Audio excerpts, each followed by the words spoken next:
אדוני אלוהינו מלך העולם אשר קידשנו במצוותיו וציוונו להדליק נר של חנוכה. אמן.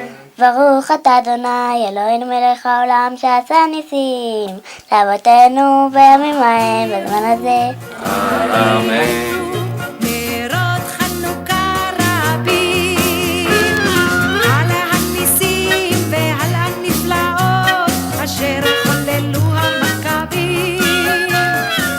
Cette émission, consacrée à la fête la plus lumineuse du judaïsme, Hanouka, pourrait aisément être placée sous le signe de Victor Hugo. Le poète a en effet écrit le vers suivant: « Car celui qui s'avance la tête la première, c'est l'ange liberté, c'est le géant lumière. » La liberté et la lumière, ce sont les deux grands thèmes qui traversent la fête de Hanouka. La liberté, car il s'agit de la commémoration d'une guerre de libération menée en Terre Sainte il y a 2200 ans contre une occupation païenne ayant conduit à la persécution des Juifs croyants. La lumière, parce que le symbole de la libération, ce fut un miracle lié à la lumière du temple de Jérusalem. Lumière physique, nous le verrons, mais aussi triomphe de la lumière de la foi sur l'obscurantisme païen. Tout d'abord, situons le contexte historique de cet événement.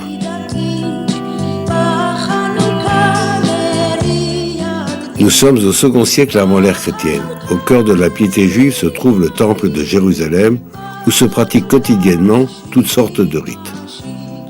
Chaque jour, les prêtres accomplissent une série d'offrandes et de prosternations devant le rideau qui dissimule le Saint des Saints. Leur devoir quotidien le plus sacré consiste à entretenir la flamme éternelle, les lumières du chandelier à 7 branches, 7 comme les jours de la semaine.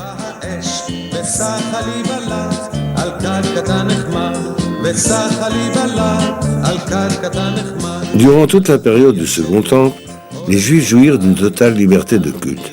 Cependant, ils avaient perdu l'indépendance.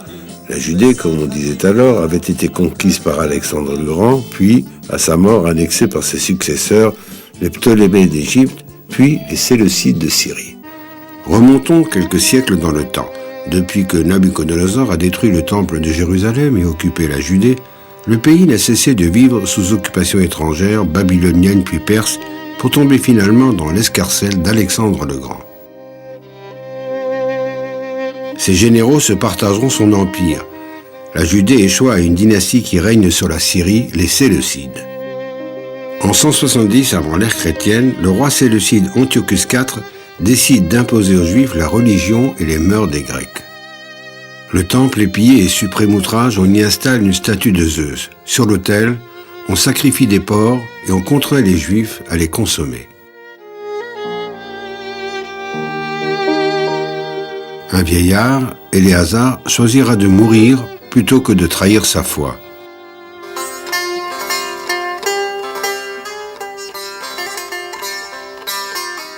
Un chant classique du folklore judéo-espagnol rappelle une extraordinaire page du livre des Maccabées, le martyre des 7 fils de Hana.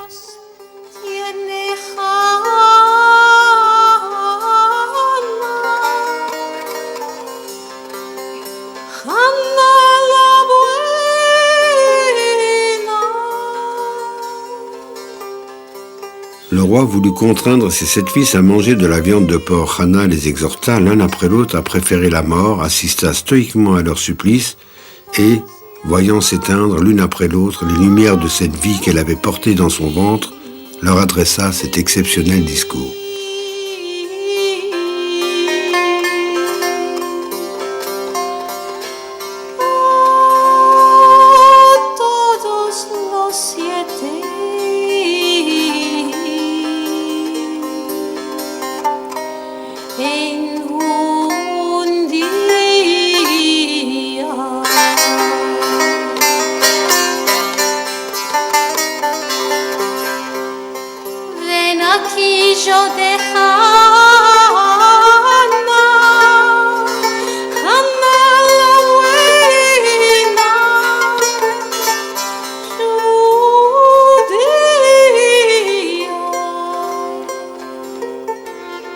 En l'an 167, un prêtre Mattathias de la famille des Hasmoniens prend le maquis et organise la révolte. 2 années de guerre s'ensuivront sous la conduite des 5 fils de Mattathias qui périront les uns après les autres en affrontant les troupes syriennes. À la mort de Mattathias, son troisième fils a pris le commandement. Il s'appelle Juda et est surnommé Maccabée, un nom qui signifie peut-être le marteau, une sorte de Charles Martel juif.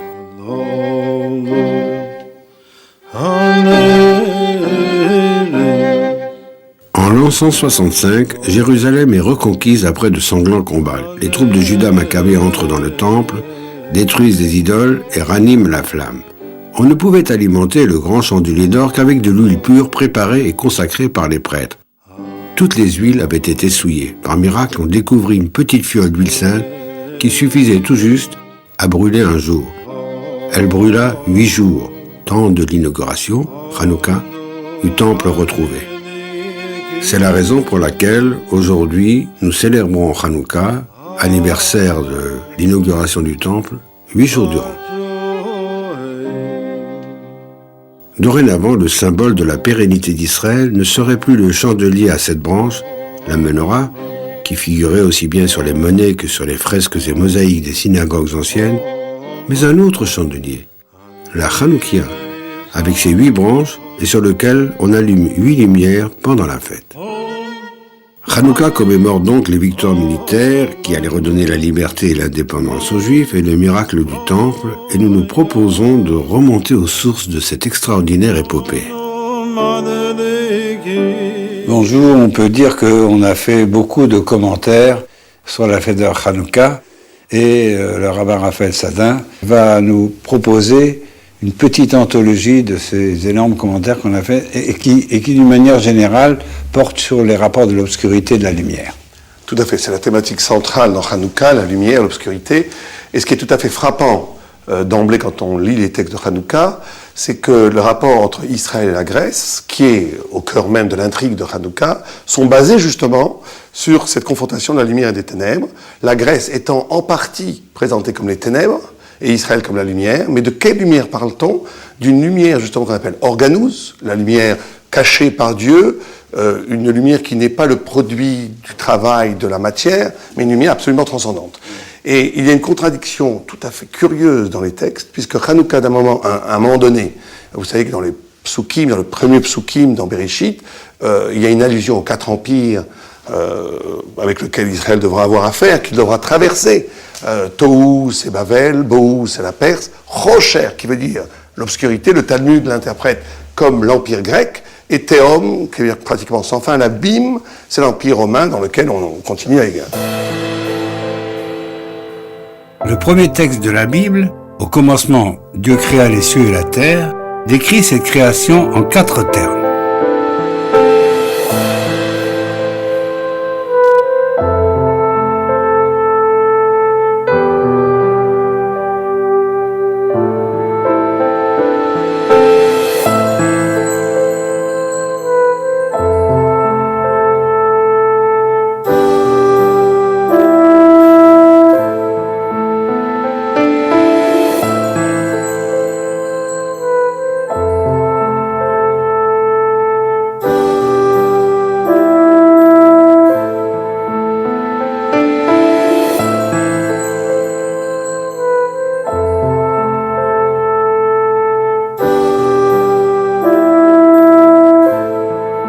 Il y a 4 mots au début de la Torah sur la genèse de l'univers, et on emploie 4 termes, et selon la tradition juive, ces 4 termes ont une valeur historique, n'est-ce pas, et que le monde était Tohu, Bohu, ténèbres et abîme. Et voilà que dans le monde, il y a eu 4 empires. L'empire babylonien, l'empire perse, l'empire grec et l'empire romain. Ce sont les 4 empires sous lesquels ont vécu les Juifs après le commencement de la diaspora. Donc voilà que l'obscurité est attribuée au monde des gentils. Oui, vous dites historique, mais le Maharal dans le Ner Mitzvah nous dit que ces 4 empires sont constitutifs de la lettre E et même du nom de Dieu. Donc ça a une valeur ontologique, métaphysique. Vous savez que le monde a été créé avec la lettre He. La lettre He est constituée par un Dalet qui est 4 et un Yud qui est 10. Le Yud symbolisant Israël et les 4 composant les 4 points cardinaux qui renvoient aux 4 empires. Donc il y aurait le monde... Et à l'espace général. L'espace général, le monde serait véritablement... Et va se disputer le lieu de l'absolu. Israël va dire le lieu de l'absolu, ce qui ne se voit pas, la lettre Yud n'est pas visible dans un et, elle vient de la transcendance, elle vient d'ailleurs, alors que les nations vont poser chacun une figure de l'humanité qui va se poser comme absolue. Or la Grèce, d'un côté on la compare aux ténèbres, mais d'un autre côté, c'est la seule langue, d'un point de vue halachique, d'un point de vue de la loi judaïque, qui a le privilège de pouvoir traduire la Torah. On a le droit de lire, personne ne le fait aujourd'hui, mais on aurait le droit d'écrire un Sefer Torah, un livre de Torah en grec, et le lire en public, Shabbat en grec. La première traduction dans une langue étrangère, parce qu'il y a aussi la traduction en araméen, ça a été une traduction en grec. La Bible des Septante, bien connue, selon la tradition, 70 sages se sont réunis à Alexandrie et inspirés par l'Esprit divin, ils ont tous traduit de la même manière, et même certaines choses, ils les ont un petit peu censurées. Par exemple, qu'au début, Dieu créa les cieux et la terre et que Dieu est au pluriel, ils l'ont mis au singulier pour qu'il n'y ait pas de malentendu. Donc le grec a été considéré aussi comme une langue sacrée. D'ailleurs, il y a des mots grecs dans le Talmud, il y a tout plein de mots grecs qui ont été en quelque sorte hébraïsés. Tout à fait. Cette traduction, la Septante, renvoyée aux 70 rabbins qui ont été obligés de traduire la Bible séparément, ça a été contraint sous l'autorité du roi grec. C'est ça. Et le texte nous dit que quand la Torah a été traduite en grec, l'obscurité, encore une fois l'image des ténèbres, est tombée sur le monde pendant 3 jours. Comme si on avait réduit la transcendance hébraïque à la langue grecque. Donc, c'est une ambivalence extraordinaire. Oui, Raphaël, c'est quand même un problème, parce que on ne peut pas comprendre la Torah dans sa traduction grecque, et après latine, et après française, comme lorsqu'on lit l'original hébreu. Les Italiens disaient que traduire, c'était trahir. Ouais. Donc, on a eu le sentiment qu'il était nécessaire, heureusement d'ailleurs, que ça a été traduit en grec et puis en latin et puis dans toutes les langues du monde, puisque la Bible est le livre le plus traduit. Il y a plus de 1000 langues et dialectes dans lesquels on a traduit la Bible. Donc c'était bien, parce que sans ça, l'humanité n'aurait pas découvert le monothéisme. L'universalité de la Bible et le message monothéisme de la Bible devait passer par la traduction. Mais d'un autre côté, on dit aussi que c'est ténébreux d'avoir fait cette traduction. Et c'est cette ambivalence qui est tout à fait singulière et intéressante à penser à Hanouka. Alors comment la penser ? C'est très simple. Vous savez que, et ça va très loin, vous savez que le chiffre 10 est tout à fait récurrent dans la Bible, les 10 commandements, les 10 paroles avec lesquelles Dieu a créé le monde, les 10 plaies d'Égypte, etc., etc. Or, il se passe quelque chose de fondamental. Le maral de Prague nous explique que les 10 paroles avec lesquelles Dieu a créé le monde sont les 10 paroles divines, mais qui sont porteurs de toute, on va dire, l'intelligence naturelle, l'intelligence de l'organigramme du monde. Or, les 10 paroles qui ont été données au mont Sinaï ont été données exclusivement au peuple juif. Et il explique la chose suivante. Il dit les 10 paroles qui ont servi à créer le monde sont les 10 paroles qui sont régies sous le concept de la nécessité. Quand Dieu a dit « il y aura la nuit, il y aura le jour », il y aura la nuit, il y aura le jour. Quand Dieu a créé la loi de la pesanteur, elle est là, etc., etc. Quand Dieu dit « tu ne tueras point », liberté totale, je peux tuer ou ne pas tuer. Tu ne feras pas d'adultère, liberté totale, je peux faire l'adultère ou pas. Donc il y a une différence très fondamentale entre les 10 paroles, parce qu'il est écrit 10 fois dans la Torah, Dieu dit, donc Dieu a créé le monde par 10 paroles. Il y a une différence de nature entre les 10 paroles de la création et les 10 paroles de la loi, du don de la Torah au mont Sinaï, qui sont souvent mis en parallèle. Ils sont parallèles. Dans lesquels, d'un côté, il y a une nécessité, parce qu'il y a une nécessaire qui est la terre, qui est le soleil, qui est les étoiles, et d'un autre côté, il y a la liberté. Tout à fait. Et la Grèce va être le dépositaire de l'intelligence divine, tenons-nous bien, qui a pour source les 10 paroles de la création. D'où une présentation autoritaire de la pensée grecque. Je veux dire le rationalisme. Le rationalisme, mais c'est la nécessité qui va être prégnant. Alors qu'au mont Sinaï, c'est la liberté. Et là où il va y avoir une grande discussion, et c'est une discussion qui existe encore jusqu'à aujourd'hui, c'est qu'est-ce qui est premier. Le grec peut tout à fait admettre qu'il y a une logique de la vérité, une logique de la nécessité, une logique de la liberté. Mais ce que formule le judaïsme, c'est que toute la nécessité n'est là qu'au service de la liberté. Et ça, pour un grec, c'est insupportable. Ça veut dire que c'est pour ça qu'il y a une guerre entre la Grèce et Israël. C'est pas juste de point de vue. On aurait pu imaginer qu'il y a 2 systèmes cognitifs qui se côtoient l'un à côté de l'autre. L'un est dans la nécessité, c'est-à-dire dans la rationalité qui exprime le monde, et l'autre qui serait dans un rapport transcendant, spirituel avec Dieu, dont la liberté c'est le centre de gravité. Parler de nécessité, en grec ça se dit anankaya, c'est un concept très important de la philosophie grecque. Ça veut dire que il y a des choses qui existent dans le monde, qui existent nécessairement sans lesquelles la vie n'est pas possible, et pour lesquelles le libre arbitre ne peut pas intervenir. Par exemple, le fait de respirer, vous n'êtes pas libre de respirer ou de ne pas respirer, sauf si vous êtes suicidaire. Donc ça, d'un côté, la nature, on peut dire, elle est identifiée à la nécessité, et elle obéit à des lois qui sont des lois de nécessité, alors qu'évidemment, dans la Torah, il n'y a pas la nécessité, il y a la liberté. Tout à fait. Mais alors là, il faut aller un peu plus loin, parce que ces deux, quand on dit que la nécessité n'est là, la nécessité, c'est-à-dire la nature, la rationalité, les lois scientifiques, ne sont là qu'au service de la liberté. Ça veut dire quoi? Ça veut dire c'est très simple. C'est deux statuts du savoir, ce qu'explique le Maharal. Il y a un savoir qui va être le produit de l'être. Il faut bien comprendre que quand on dit que le savoir a pour source les 10 paroles de la création, c'est-à-dire que le savoir n'est qu'au service de l'explication de comment les choses sont faites. Et en ce sens-là... On parlait de la science, finalement. De la science, ou même la de la science en général, la science explique... Non, mais la science, la physique, la chimie, la biologie, tout ça, ça explique comment les choses fonctionnent. Tout à fait. On a un exemple tout à fait extraordinaire. C'est comme si on imagine quelqu'un dans une chambre tout à fait noire, et le premier jour, il va tomber dans un trou, le deuxième jour, il va se cogner. Au bout d'un moment, il va apprendre à se diriger dans cette obscurité. Faites entrer un faisceau de lumière dans cette chambre, toute cette science devient inutile, caduque.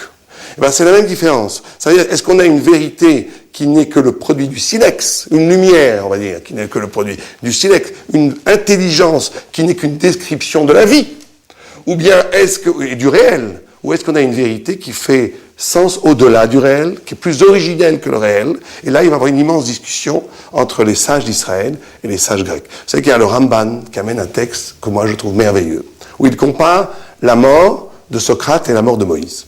Et c'est tout à fait pertinent par rapport à notre propos. Alors qu'est-ce qu'il dit? Il dit dans l'Apologie de Socrate, tout le monde a lu ce texte, enfin, les philosophes l'ont lu, peut-être le texte le plus célèbre de la philosophie. Socrate, il est condamné à mort, on l'accuse de pervertir la jeunesse, et donc on lui dit, tu vas mourir. Et les élèves de Socrate viennent le voir et lui disent, on a une façon de te faire fuir, on a soudoyé les gardiens. Socrate dit non, je ne veux pas me sauver, je veux mourir. Et on lui dit pourquoi? Il dit tout d'abord parce que les lois de la cité interdisent de se sauver, et je veux me soumettre aux lois de la cité. Et en plus, philosophiquement parlant, il n'est pas déterminé, il n'est pas établi qu'il soit plus intéressant de vivre que de mourir. Et si je me sauve, j'obéis à un instinct de survie qui serait animal, c'est pas digne d'un philosophe. Moïse, en face, il a 120 ans, pleine forme, une vie extraordinaire. En plus, il sait que le paradis le plus extraordinaire l'attend. Dieu lui dit, tu vas mourir, qu'est-ce qu'il fait? Vaïtradan, il prie plus de 500 prières. Il se met à pleurer. Il se met à pleurer. Il évoque la nature, c'est magnifique. Il y a des textes dans le Midrash qui disent qu'il s'est adressé à tous les éléments du monde. Attends, la mer, tu t'es ouvert devant moi, prie pour moi, les montagnes sur lesquelles j'ai reçu tes nez, priez pour moi. Moïse a tout fait pour échapper à la mort. C'est un réflexe. Je veux dire, ça caractérise le judaïsme. Un amour absolument insondable et sans limite de la vie. La vie est supérieure à tout, même s'il nous attend des Vous avez raison, mais ça va plus loin. Ouais. Moïse ne veut pas mourir, pas parce qu'il simplement il veut vivre, ce que dit le Rashi et les Midrash, il veut rentrer en Israël, faire les mitzvot d'Israël. Il veut continuer à faire d'autres mitzvot. Et on dit que Dieu a été obligé de mettre une sorte de porte d'acier, parce que la prière de Moïse montait comme une colonne de feu, même les anges étaient brûlés par sa prière. Et Dieu est obligé de dire stop, die, ça suffit. Et le Ramban s'interroge. À première vue, on a une mort de Socrate qui est beaucoup plus détachée, presque beaucoup plus élégante que Moïse. Face à la mort, Socrate est tout à fait détaché, et Moïse veut vivre. Et le Ramban dit une phrase extraordinaire. Il dit, on a affaire ici à deux hommes, les Avdil, dont l'honnêteté n'est pas à remettre en question. Socrate est un homme honnête. Dans le système grec, où le savoir n'est là que pour établir le réel, que pour découvrir le réel, et évidemment, dans ce système-là, il n'est pas forcément plus intéressant de vivre que de mourir. Parce que je sache qu'il y a combien d'électrons autour d'un noyau, que je sache combien il y a de planètes, c'est très intéressant. Ça permet de construire des avions, ça permet de faire des médicaments, ça permet de faire tourner le système et la société, c'est formidable. Mais ça ne donne pas un sens à la vie. Alors que Moïse, qui est dans un système du transcendant, de la révélation, d'un savoir dont la source n'est pas le réel, dont le savoir est la source de la parole de Dieu, cette vie donne une vie de liberté qui fait que chaque jour je donne un sens à la vie. Quand chaque jour je donne un sens à la vie, je veux vivre, je veux continuer à vivre. Il n'y a jamais d'arrêt. Parce que chaque jour m'apporte une nouvelle dimension du sens qui est inépuisable. La recherche du sens, c'est très intéressant. Il y a une vieille anecdote qui dit quelle est la différence entre un psychotique et un névrosé. C'est que psychotique pense que 2 et 2 font 5, et il s'en fiche complètement, tandis qu'un névrosé sait que 2 et 2 font 4, et il est très malheureux, en sachant des choses. À quoi sert la science? C'est ça le problème. Le rabbin, d'ailleurs, continue et dit, une des différences, une des conséquences intellectuelles et conceptuelles de ces deux façons de voir le monde va être le rapport au temps, et ça c'est très intéressant. Il dit, Aristote, entre autres, pensait que le temps était éternel dans le passé, c'est-à-dire qu'il n'y avait pas de début. Et le judaïsme, bien entendu, pose comme fondement de l'émouna de foi que le monde est créé. Mais il s'interroge, on pourrait prendre ça, bon, c'est une question de foi, l'un croit que la matière est éternelle, l'autre pense qu'il y a une création, bon, chacun croit ce qu'il croit. Le rabbin dit pas du tout. Il dit c'est lié à ces deux systèmes de savoir.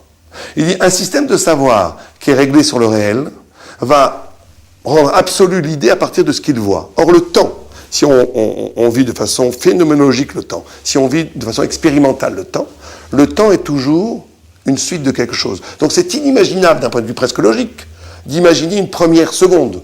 Parce qu'une première seconde n'aurait pas de seconde avant, ce ne serait pas du temps. On ne comprend pas comment fonctionne le Big Bang. Exactement, c'est impossible. Il faut qu'il y ait quelque chose avant. Comment ça peut pas commencer? Donc si on base la vérité, si on rend absolue la vérité, à partir d'un constat du réel, le réel déploie ses propres règles, sa propre logique, on va en déduire des idées, qui vont devenir des idées absolues. Si la source du réel, c'est ce que je vois, il ne peut pas y avoir de début du temps, puisque l'essence même du temps est d'être une source qui coule. Une source qui coule n'a pas de début. D'où l'importance dans la Torah d'avoir un texte qui commence par « au commencement ».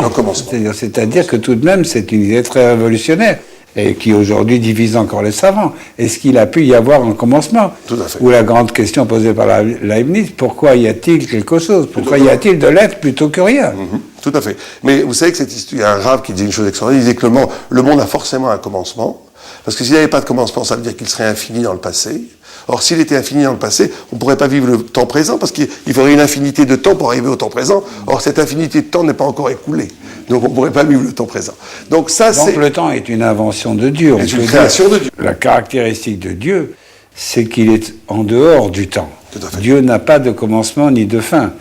Donc, ça signifie bien qu'il y a une dimension qui est intemporelle, qui est celle de Dieu, alors que la dimension du monde, c'est justement au commencement Dieu créé. Ce que vous dites, c'est très important. Vous dites, le temps est une invention de Dieu, on pourrait dire une création de Dieu. C'est très important de ne pas rendre absolu le réel. C'est une création, donc comme toute création, c'est relatif. Mais ça va plus loin. On a dit, la notion du temps illimité dans le passé est liée à cette relation au réel qui ordonne que le temps n'ait pas de début. Imaginez qu'on n'aurait pas accès à la gestation d'un enfant dans le ventre d'une mère. Imaginons que la science ne pourrait pas savoir qu'est-ce qui se passe avant la naissance, comme on ne sait pas aujourd'hui ce qui se passe après la mort. On ne sait pas. Eh bien, on dirait à un scientifique, vous savez qu'avant la naissance, un homme vit dans de l'eau, il ne respire pas, un homme ne se nourrit pas, etc., etc. On nous prendrait pour un doux rêveur. Ce serait contre ce que je vois. Un homme, pour vivre, a besoin de manger, a besoin de marcher, a besoin de respirer. Or, le Talmud nous dit que tout début, toute gestation plutôt, obéit à des règles fondamentalement différentes qui vont prévaloir à son apparaître. C'est-à-dire que ce qui fait que quelque chose a lieu n'obéit pas du tout aux mêmes règles que par la suite quand il va être. Et donc, quand on dit que le temps est une création, et vous avez tout à fait très important de le souligner, ça veut dire qu'on comprend qu'il y a un avant cette création. Et que cet avant de création obéit à des règles radicalement hautes. C'est le fameux radicalement haute que convoquent toujours Lévinas, cette capacité dans le monde d'aujourd'hui, dans le carcan du réel, de voir au cœur même de ce réel une fulgurance d'une percée conceptuelle, d'une percée de lumière qui ne obéit pas aux lois du présent, mais qui sont comme des reflets d'une logique, entre guillemets, ou d'une rationalité qui n'est pas la rationalité qu'on connaît. Et ça va différencier la pensée juive, d'ailleurs, qui a d'ailleurs fécondé d'autres pensées qui ne sont pas juives. Mais ça va être ça toute la différence. Le monde pourrait être partagé en deux. Ceux qui pensent qu'à partir de la présence, ou ceux qui, au cœur même de la présence, sont capables de voir l'illumination d'un ailleurs, d'une transcendance, qui donne sens à la présence. Et ça, c'est la lumière de Hanouka. Quand on allume les bougies de Hanouka, on allume les bougies de Hanouka en essayant de refaire descendre sur la terre ce qu'on appelle cette lumière cachée, cette or ganouz, qui n'obéit pas aux règles de la lumière matérielle. שעשה ניסים לאבותינו בימים ההם הזמן הזה. הנרות הללו אנו מדליקים על הניסים ועל הנפלאות ועל התשועות ועל המלחמות. Ainsi qu'il est dit dans cette bénédiction, les lumières de Hanouka sont porteuses de leçons d'histoire. Elles ne se substituent pas à la lumière ambiante. Elles ne doivent pas servir à éclairer la maison, mais nos esprits. C'est la première règle de l'allumage.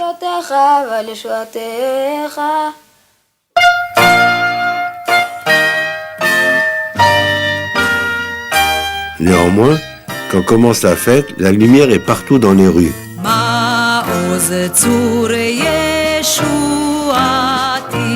Ici, nous sommes dans le Cardo, une ancienne voie romaine qui traverse la vieille ville de Jérusalem à quelques centaines de mètres du mur occidental. C'est la fête, et la rue devient la chasse gardée des éclaireurs, à Hanouka c'est bien normal, et de toutes sortes de mouvements de jeunesse.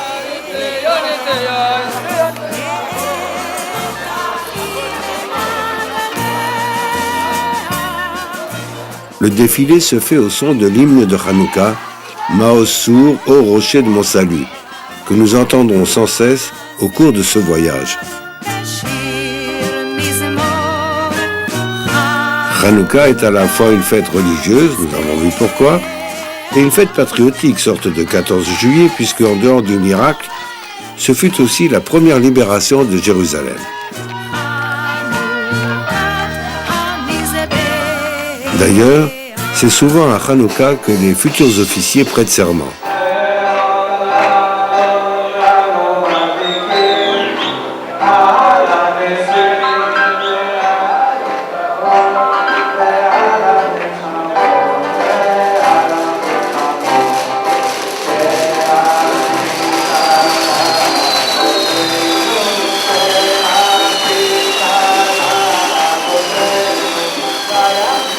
Ici se pose un problème. La tradition rabbinique, depuis plus de 2000 ans, a quasiment occulté la victoire militaire et s'est focalisée sur le miracle. Pas le géant, mais la lumière. Tout a commencé avec le Talmud. D'abord, contrairement aux autres fêtes, il n'existe pas de traité talmudique pour Hanouka. Dans le traité Shabbat, il y a un chapitre qui traite des problèmes techniques soulevés par l'obligation d'allumer deux lumières pour le Shabbat, qui doivent brûler longtemps et proprement. C'est là précisément que le Talmud consacre tout simplement quelques brèves lignes à Hanouka. Il répond à la question « C'est quoi Hanouka ?» en racontant l'histoire du miracle de la fiole.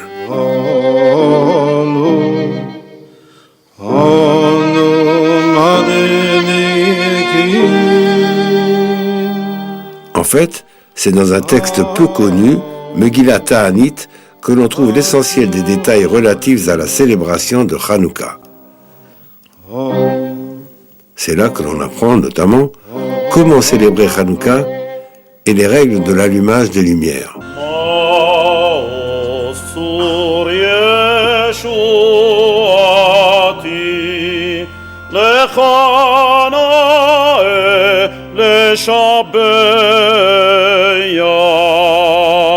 תיקון בתפילתי ושם תודה נזבח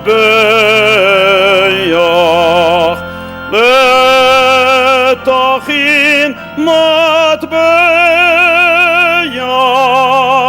מצרם נבח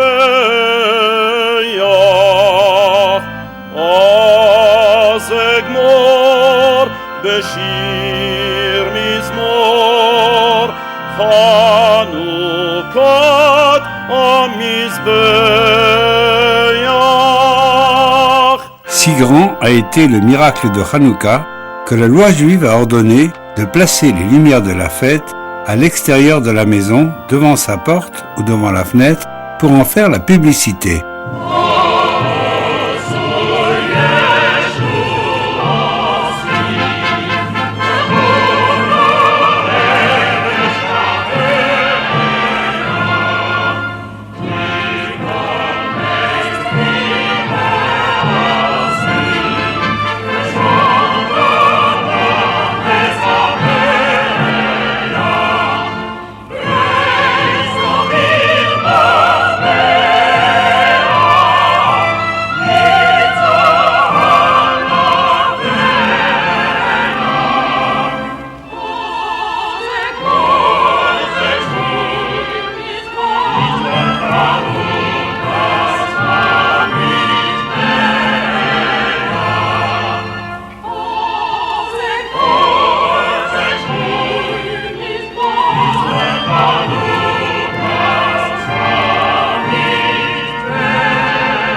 a dit la Grèce, c'est les ténèbres.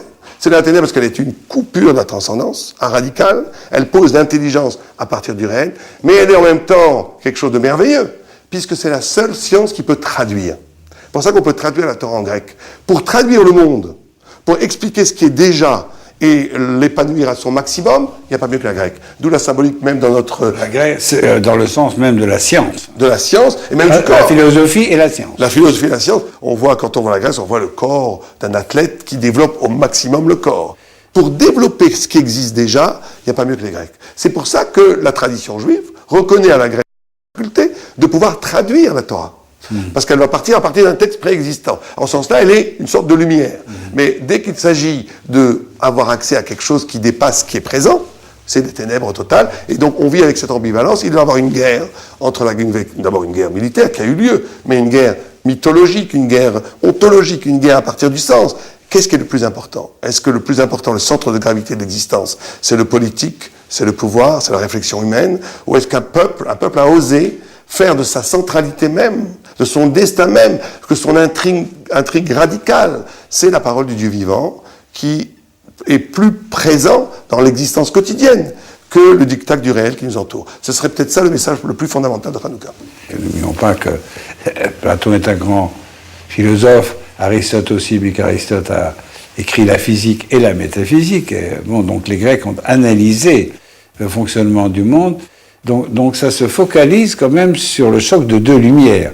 La lumière de l'esprit grec d'un côté et la lumière de la Torah symbolisée par l'allumage des bougies de Hanouka. C'est très important de souligner qu'il y a aussi un point de jonction.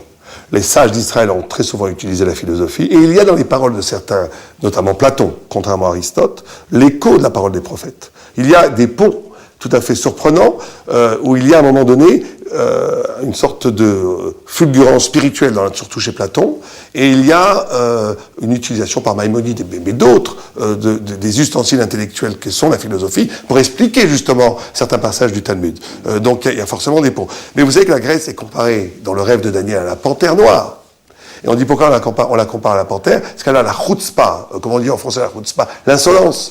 L'insolence de la panthère, et le Maharal explique pourquoi l'insolence. Alors il faut quand même expliquer cette histoire de panthère qui tout à coup surgit dans notre conversation.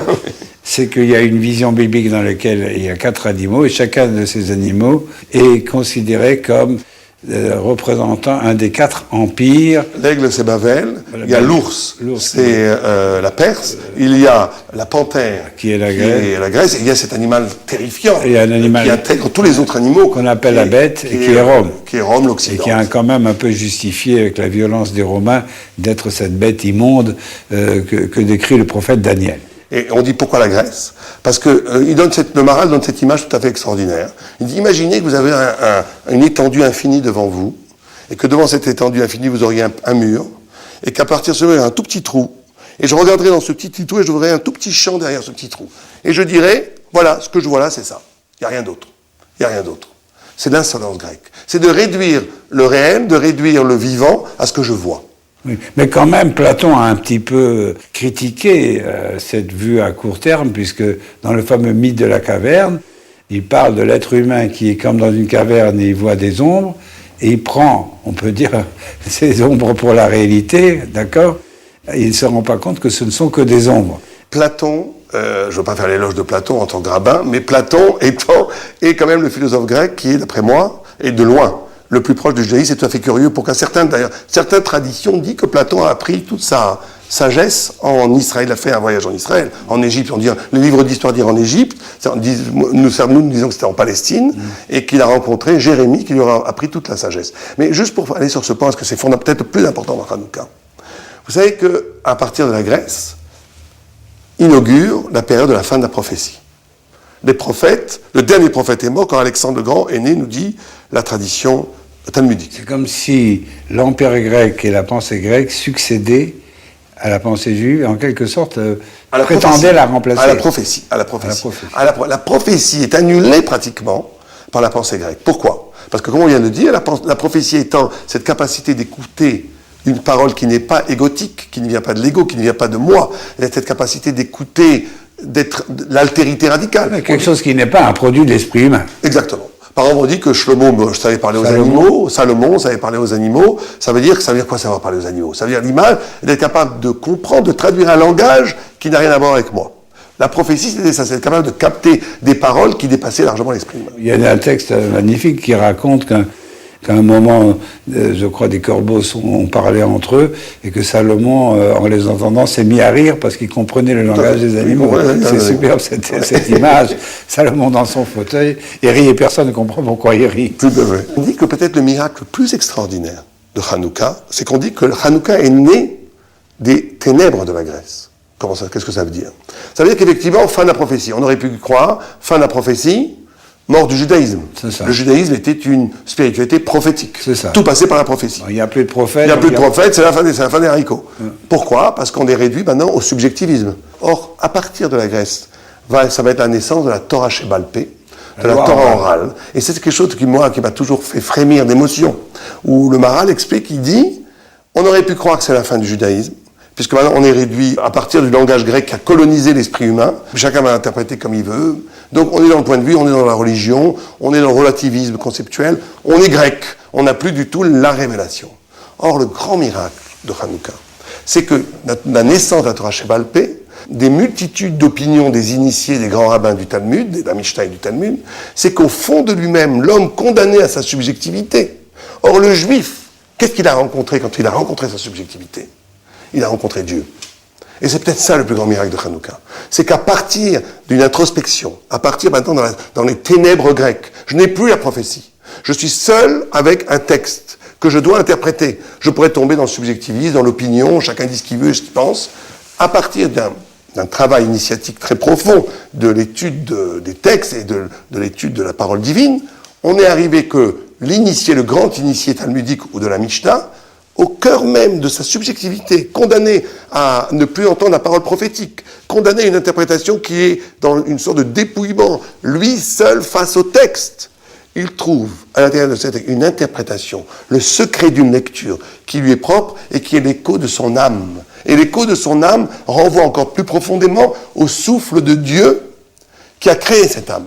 Et de là est née les lumières de Hanouka, mais aussi les lumières de la Torah orale, qui va constituer toute la Mishnah et le Talmud, qui sont les diverses, pas opinions, on va dire révélations, mais une révélation qui ne passe plus par le feu du Sinaï ou par l'éloquence des prophètes, mais qui passe par l'interprétation singulière de chaque rabbi.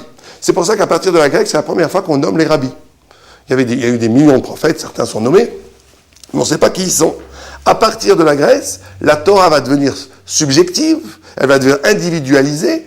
Rabbi Akiva, Rabbi Meir, tous les grands de la Torah Shebalpé. On accepte que leur subjectivité exprime quelque chose de transcendant et d'infini. Exactement. Leur subjectivité, la Torah va être constituée par le multiple des visages d'Israël, des visages initiés d'Israël. Chaque grand d'Israël a le secret d'une écoute et d'une lecture de la Torah qui va être un des reflets de l'immense diamant qui est lui-même révélation divine. Et donc ici, il y a quelque chose d'extraordinaire, ou une sorte de conjonction du destin de l'intrigue d'Israël et de la révélation divine. Et donc, c'était ça le miracle de la Grèce. Le grand miracle de la Grèce, c'est qu'au cœur même de ces ténèbres est née la lumière de Hanouka. Quand on allume la lumière de Hanouka, ce qu'il s'agit d'allumer, c'est allumer la lumière qui est en nous. Mais non seulement c'est au sein des ténèbres grecques, qui ne signifie pas que les Grecs ne savaient rien. Au contraire. Mais qui signifie qu'il y avait un rideau entre eux et la transcendance. Au milieu de ces ténèbres apparaissent soudain des lumières, et ces lumières expriment un type de progrès, puisqu'il y a une discussion dans Talmud et que la loi juive a tranché en faveur de Hillel qu'il faut allumer les bougies une le premier jour, deux le premier, c'est-à-dire il a fait l'apologie du progrès. Et d'ailleurs, Beth Shammai, il fait une comparaison avec les sacrifices qu'on faisait à Sukkot, où on emmenait 70 sacrifices par rapport aux 70 nations, et on finissait à la fin, à Tzeret, à Simchat Torah aujourd'hui, à faire un seul korban. Donc il pensait que les lumières de Hanouka, multiples au début, devaient unifier l'univers entier, une sorte d'humanisme spécifique, mais que la multiplicité des visages humains devait s'unifier dans une seule lumière à la fin. Le grand rêve de l'unité de l'humanité, que chaque peuple a sa lumière, chaque peuple a sa culture, mais qu'on essaie de trouver un dénominateur commun. Mais vous savez qu'il y avait Steyer qui disait que la tour de Babel n'est pas une malédiction, mais une bénédiction, parce que ça a permis la multiplicité des langues. Il y a un mirage qui dit qu'Abraham Avinu n'était pas dans la malédiction de Dora Palaga.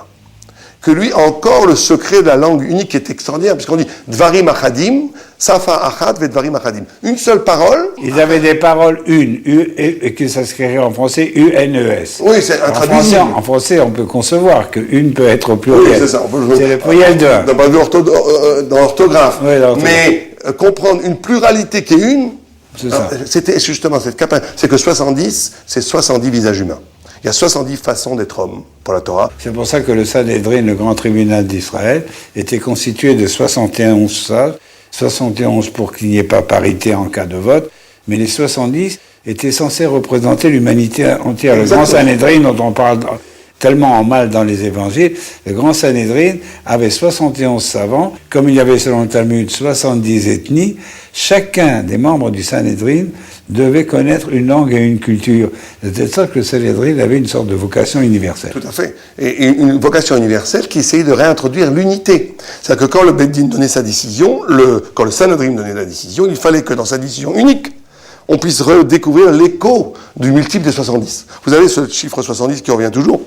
On dit Shivim Panim la Torah. Il y a 70 visages à la Torah. Mais ces 70 visages à la Torah sont 70 façons humaines de comprendre la Torah. On dit que quand la Torah a été donnée, elle a été traduite par Dieu lui-même, simultanément, en 70 langues. Le Sanhédrin, c'est au fond l'invention de l'ONU par les rabbins du Talmud, puisqu'il y a là une sorte de communauté où chaque membre représente une culture. Donc c'est exactement ce qui s'est passé avec la Société des Nations ou avec l'ONU. Il y avait une vue d'ailleurs qu'il n'y avait que 70, il y en a une qui dit 71 comme vous le dites, il y a une autre vue dans la Gemara qui n'était que 70, même si c'était un chiffre pair, au point où il y avait une infraction de la loi, où le Beddin devait être impair, pour respecter ce chiffre de 70. Et un autre texte disait que chaque sage devait connaître 70 langues. Il devait connaître toutes les langues. Il fallait intégrer dans la diversité humaine et la réunifier, comme pour échapper à la malédiction de la Dor Apalaga, de la tour de Babel. L'histoire de la tour de Babel est très intéressante parce que on a souvent considéré ça comme malédiction. Dieu maudit en quelque sorte les gens qui construisent la tour de Babel et qui veulent s'élever jusqu'au ciel et remplacer Dieu. On dit non. Le fait qu'il y ait une grande diversité de cultures, c'est la plus grande bénédiction, c'est le pluralisme, c'est la mondialisation. Ce sont finalement des idées très modernes. Alors en souhaitant joyeux Hanouka à nos téléspectateurs, je vous remercie, Rabbin Raphaël Saadé.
ירדו כאבן מצור